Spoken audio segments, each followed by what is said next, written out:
ประเภทของกรรมมีสี่อย่าง ภิกขุทั้งหลาย 1. กรรมดำมีวิบากดำก็มีอยู่ 2. กรรมขาวมีวิบากขาวก็มีอยู่ 3. กรรมทั้งดำทั้งขาว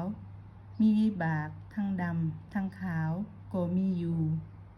กรรมบ่ดำบ่ขาวมีวิบากบ่ดำบ่ขาวเป็นไปเพื่อความสิ้นกรรมก็มีอยู่